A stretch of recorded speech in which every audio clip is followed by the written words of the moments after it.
আহিছো নি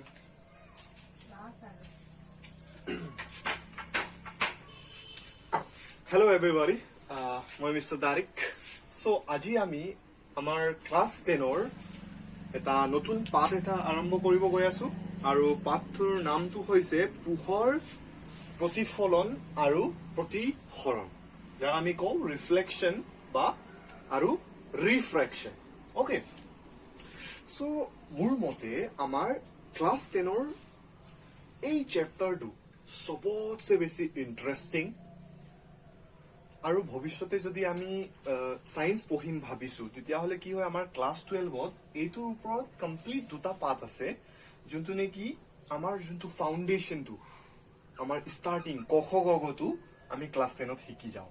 অ'কে, এইবোৰ বস্তু আকৌ আমি তাতো পঢ়িমগে, কিন্তু যি কি নহওক আমি ক্লাছ 10ৰ চিলেবাছটো এইটো কমপ্লিট কৰি লওঁ। চ' এই পাঠটোক মই ভাবো দুটা ভাগত ডিভাইড কৰিম। দুটা ভাগত মই ডিভাইড কৰি দিব পাৰিম এই পাঠটো। এটাটো কম মই পোহৰৰ প্ৰতিফলন আৰু আনটো কম পোহৰৰ প্ৰতিসৰণ। আৰু আজি আমি অকল পোহৰৰ প্ৰতিফলনটোৰ বিষয়েহে চাম, পোহৰৰ প্ৰতিসৰণটো আমি বেলেগ এটা ভিডিঅ'ত চামগে। অ'কে, চ' মোৰ ডাষ্টাৰটো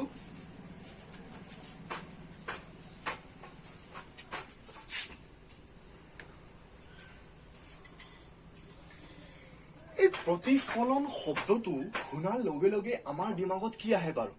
মোৰ দিমাগত কি আহে বুজিছানে? তাতে ক'বাত আইনা এটা আছে, আইনাটোত মই এটা ৰঙা লেজাৰ লাইট এটা জ্বলাই দিছো, লেজাৰ লাইটটো মই আইনাত খুন্দা খুৱাই দিলো, তাৰপিছত এই লেজাৰ লাইটটো কোনোবা এটা জেগাত আকৌ ঘূৰি আহিছেগে। সেইটো মোৰ দিমাগত আহে যেতিয়া মই ৰিফ্লেকশ্যন বা প্ৰতিফলন শব্দটো শুনো। এতিয়া তোমালোকৰ কি আহে মই গম নাপাওঁ, কিন্তু প্ৰতিফলনটো সেইটোৱে হয়, মানে কোনোবা এটা পৃষ্ঠ এটা, কোনোবা এটা পৃষ্ঠত, ফৰ এক্সাম্পল মই যিকোনো বস্তু এটা আঁকি লৈছো আৰু কোনোবা এটা পৃষ্ঠত যদি আমি পোহৰ আপতিত কৰো, পোহৰ যদি ইয়াৰ পৰা মই টৰ্চ এটা জ্বলাই দিলো, অ'কে, ইয়াৰ পৰা টৰ্চ এটা জ্বলাই দিলো, পোহৰটো গ'ল জুই পৰি গ'ল, এই পৃষ্ঠটোত কি হয় বোলে, ফৰ এক্সাম্পল আমি উদাহৰণস্বৰূপে ভাবি লৈছো যে পোহৰটো এই পৃষ্ঠটোৰ পৰা পাৰ হৈ যাব নোৱাৰে, ইয়াত বোলে ক'বাত ৰং লগোৱা আছে বা এটা কঠিন বস্তু আৰু কঠিন পৃষ্ঠ বুলিও ভাবি ল'ব পাৰো।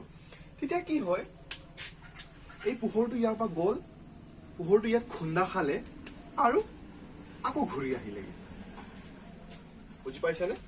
পোহৰটো ইয়াৰ পৰা আমি টৰ্চ এটা জ্বলাই দিলো, এই পৃষ্ঠত আপতিত কৰালো আৰু এই পোহৰটো পুনৰ ঘূৰি আহিছেগে। এইটোৱে আমি কওঁ প্ৰতিফলন। বুজি পাইছা নাই? বহুত চিম্পল। এতিয়া তোমালোকৰ কুৱেশ্যন আহিব পাৰে, আচ্ছা মানে মই কাঠৰ টুকুৰা এটাত যদি টৰ্চ জ্বলাই দিও পোহৰটো উল্টা ঘূৰি আহিব নেকি, হয়নে? মই বোলে ৰড এটুকুৰা ললো, ৰড টুকুৰাটোত মই বোলে টৰ্চ লাইট জ্বলাই দিলো, পোহৰটো ঘূৰি আহিব নেকি? ঘূৰিটো নাহে। আমি দেখিছো জানো তেনেকে?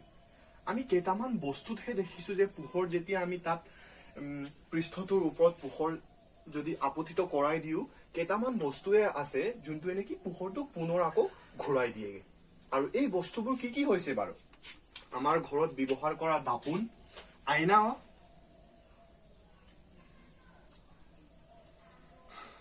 দাপোন ঘৰত আমি ব্যৱহাৰ কৰা নাই আইনা, ছোৱালী মানুহে বেছি ৰিলেট কৰিব, আজিকালি ল'ৰাবোৰো কম নহয়। এনিৱে, চ' দাপোন আৰু কি কি থাকিব পাৰে? থালি, আমি ব্যৱহাৰ কৰা ষ্টীলৰ থালি থাকে আমাৰ, হয়নে নহয়? থালিত যদি আমি পোহৰ এনেকে টৰ্চটো মাৰি দিও, পোহৰটো ইফালে ঘূৰি আহে নাই, হয়নে নহয়?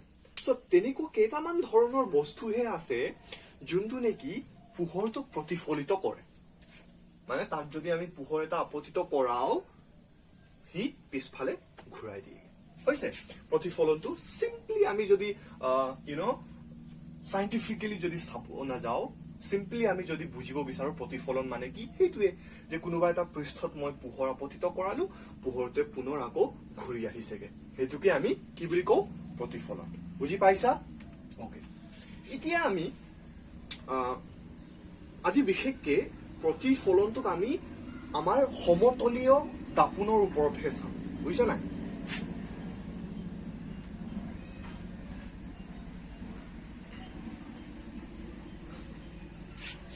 সমতলীয় দাপোনত ওপৰতহে চাম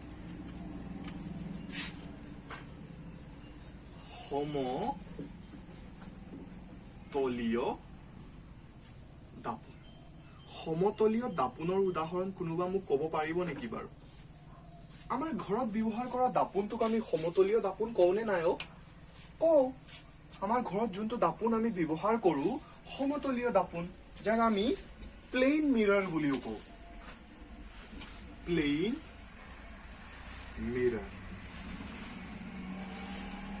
বুজি পাইছা নাই সমতলীয় দাপোনৰ বিষয়ে আজি আমি চাম আমাৰ পাঠটোত গোলাকাৰ দাপোনৰ কথাও আছে কিন্তু আজি আমি বিশেষকৈ কি হল ইম্পৰ্টেন্সটো দিম সমতলীয় দাপোনক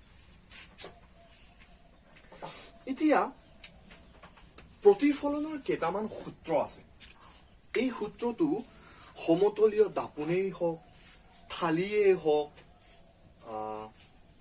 কাঁচৰ টুকুৰাই হওক স্বচ্ছ হ'ব নালাগে কাঁচৰ টুকুৰা বা যিকোনো বস্তু যোনটোৱে নেকি পোহৰক প্ৰতিফলিত কৰিব পাৰে এই প্ৰতিফলনৰ কেইটামান সূত্ৰ আছে এই সূত্ৰবোৰ গোটেইটোৰ কাৰণে একে হ'ব লাগিব আকৌ আৰু একে হয়ও বুজিছা নাই মই কি ক'ব বিচাৰিছো একো নাই এই পইণ্ট মই যোনটো ক'লো এইটো আকৌ এবাৰ আমি পাছতো কমগে মই যি কি নহওক এতিয়া মই সে ফৰ এক্সাম্পল ইয়াত মই এটা দাপোন আঁকিছো সমতলীয় দাপোন যোনটো নেকি আমি ঘৰত ব্যৱহাৰ কৰো কাৰণ এইটো মোৰ হোৱাইট বৰ্ড হয় হোৱাইট বৰ্ডটোত মই 3D কেটো দেখাব নোৱাৰো এইটো দাপোন দেই বুলি ওকে এইটো এনেকে আছে বুলি ভাবা দাপোনটো ইয়াত মই চেহেৰাটো চাব পাৰো ওকে এইটো একদম ইয়াত মই থিয় হৈ চেহেৰা চাই আছো এতিয়া মই কি কৰি দিলো পিছফালেতো ৰং লগোৱা আছে কাৰণেতো মই নিজৰ চেহেৰাটো দেখিম এইটো মই এনেকে বেকা কৰি দিলো বেকা কৰি কিনি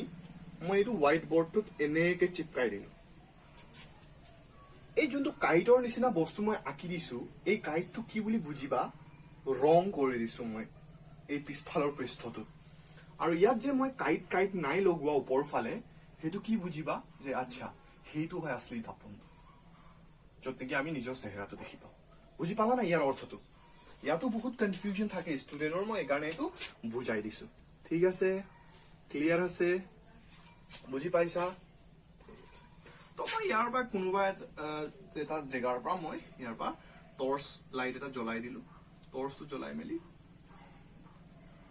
টৰ্চ জ্বলাই দিলো টৰ্চটো জ্বলাই এনে এই দাপোনটোত আপতিত কৰাই দিলো এই দাপোনটোত কোনোবা এটা বিন্দুত মই আপতিত কৰাই দিলো এইটো বুজি পাইছা নাই ইয়াৰ পৰা টৰ্চ এটা জ্বলাই দিলো মই এইটো আমাৰ টৰ্চ এটা হয় আমাৰ টৰ্চ এটা হয় ইয়াৰ পৰা পোহৰটো এনেকে গ'ল এতিয়া কিছুমানৰ কোৱেশ্চন আহিব পাৰে পোহৰটোতো টৰ্চৰ পৰা এগাল ওলাই এটা লাইন কিয় আঁকিছা মানে এইটো প্ৰশ্ন আহিব পাৰে হৈছে নাই ইয়াৰ অৰ্থটো কি এতিয়াৰ পৰা আমি এই পাঠটোত আমি অলপ ডাঙৰ ল'ৰা হৈ গৈছো এটা কথা মই তোমালোকক সুধো যে কোনো এটা বহুত দূৰত বাল্ব এটা যদি জ্বলি থাকে এই বাল্বটোক পৰা ওলাই অহা পোহৰটোক আমি চিধাকে অহা নিচিনা দেখো নে চাৰিওফালে এনেকে ৰেডিয়েট হৈ অহা নিচিনা দেখো চিধাকে এটা ৰেখাত অহা নিচিনা দেখো নাই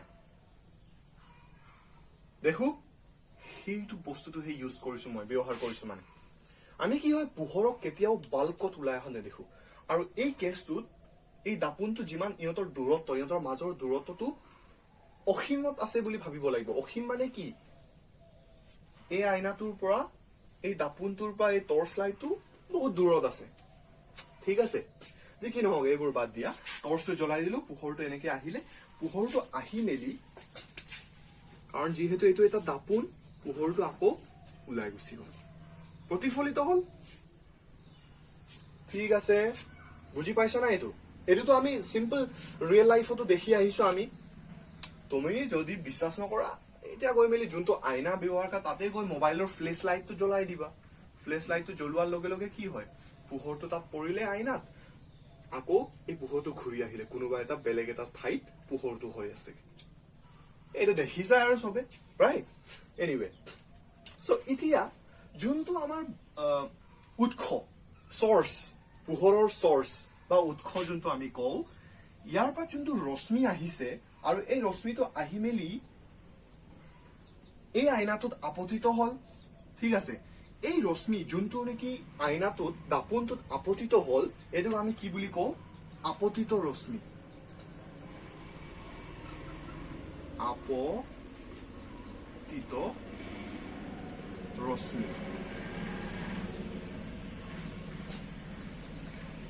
পুৰা সামিজটো অলপ বেয়া আৰু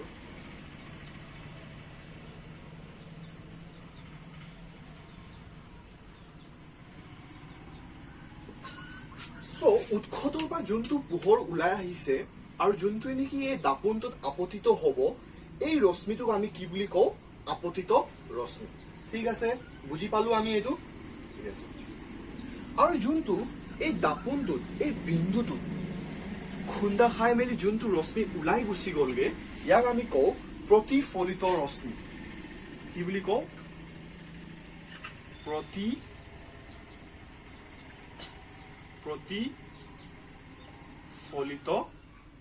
প্ৰতিফলিত ৰশ্মি ঠিক আছে বুজি পাইছো এইবোৰ কথাও অলপ মনত ৰাখিবা ওকে এতিয়া এই বিন্দু ইয়াত বিন্দু এটা দেখিছে নহয় যত নেকি আপতিত ৰশ্মি আৰু প্ৰতিফলিত ৰশ্মি কি হৈ আছে এটা বিন্দুৰ পৰা ওলাই গৈছে নাই ইয়াত আহি খুন্দা খালে ইয়াৰ পৰা আকৌ ওলাই গৈছে এটা বিন্দু হয় এই বিন্দুৰ পৰা যদি মই এটা লম্ব আঁকি দিওঁ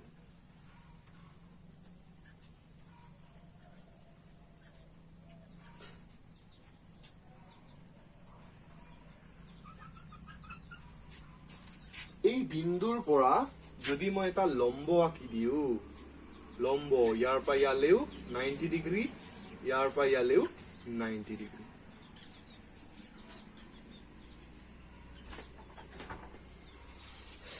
এটা লম্ব আঁকি দিলো ঠিক আছে এই লম্বটোৰ লগত আমাৰ যোনটো আপতিত ৰশ্মিয়ে কোণ বনাইছে সে এই লম্বটোৰ লগত আমাৰ আপতিত ৰশ্মিয়ে যোনটো কোণ বনাইছে এই কোণটোক বোলে মই আই বুলি কলো ঠিক আছে নে আৰু এই লম্বটোৰ লগত আমাৰ প্ৰতিফলিত ৰশ্মিয়ে যোনটো কোণ বনাইছে ইয়াক মই আৰ বুলি কলো ওকে ইয়ালে বুজি পাইছা প্ৰতিফলনৰ প্ৰথমটো সূত্ৰই কি বুলি কয় আমাক প্ৰতিফলনৰ প্ৰথমটো সূত্ৰই আমাক কি বুলি কয় যে এই আপতিত কোণ এই কোণটোক আমি যোনটো নেকি আপতিত ৰশ্মিয়ে এই লম্বটোৰ লগত বনাইছে ইয়াক আমি আপতিত কোণ বুলি কওঁ ঠিক আছে ইয়াক আমি আপতিত কোণ বুলি কওঁ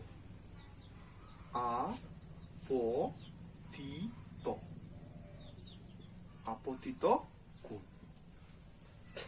এই আই কোণটোক আমি আপতিত কোণ বুলি কওঁ ইয়াত বহুত ষ্টুডেণ্টে পাছলে কি ভুল কৰিব সিহঁতে এই আপতিত কোণটোক এই দাপোনটোৰ পৃষ্ঠ আৰু আপতিত ৰশ্মিৰ মাজত থকা কোণটোকহে আপতিত কোণ বুলি কব সেইকাৰণে এইটো ভালকে মনত ৰাখিবা এতিয়াৰ পৰাই যে এই লম্ব যোনটো আমি টানিছো এই লম্বটো আৰু আপতিত ৰশ্মিৰ মাজত থকা কোণটোকহে আমি আপতিত কোণ বুলি কওঁ আৰু এই লম্বৰ লগত প্ৰতিফলিত ৰশ্মিয়ে যি কোণ বনাইছে এইটোক আমি প্ৰতিফলিত কোণ বুলি কওঁ এইটোক আমি কি বুলি কওঁ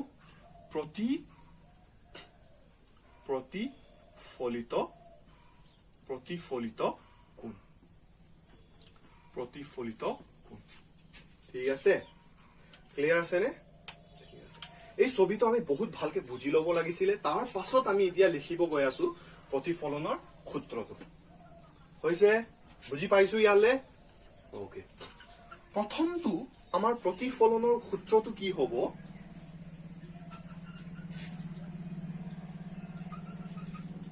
আমাৰ প্ৰথম প্ৰতিফলনৰ সূত্ৰটো হৈছে যে আমাৰ যোনটো আপতিত কোণ প্ৰথম সূত্ৰটো কি আমাৰ আপতিত কোণ ইকুৱেল প্ৰতিফলিত কোণ